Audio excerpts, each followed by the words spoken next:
In 2021, I did a talk on building resilience into customer service organizations. And since then, I think resilience has come and gone as a trend, so it's the perfect time to talk about it. The concept of resilience is both simple and complex. It applies to how prepared we are to act in the face of challenge, how we adapt during challenge, and how we recover after challenge. It can exist as a quality of an organization. So how do we do resilience as an organization? Design researcher Ezio Manzini wrote about this in a very human-focused way, based on insights from biological systems. Today I'm pulling from that.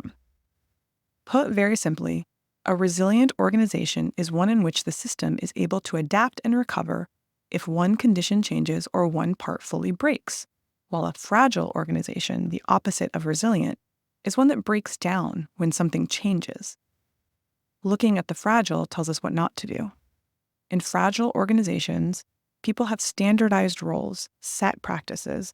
They relate to each other in scripted ways based on relative power and seniority, and they don't work outside those ways. Fragile organizations, in other words, are hierarchical, standardized, and closed. This is not uncommon in customer service organizations, which is why I gave the talk originally. So we don't want to do that.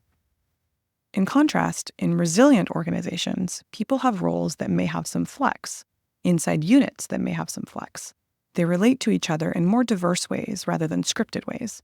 And knowledge is shared based on collaboration rather than hierarchy. You're supporting both interconnectedness and self-sufficiency, thus creating a dynamic system that can flex and change. Resilient organizations, in Manzini's words, are distributed, connected, and open.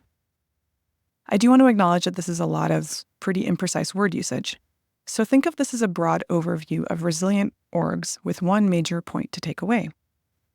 Resilience is much more difficult to do on purpose than fragility. But fragile organizations, hierarchical, standardized, closed, will fail in the face of change, while distributed but connected groups with self-sufficient but collaborative processes, i.e. resilient organizations, will thrive. So it's worth trying to get there. Thanks for listening.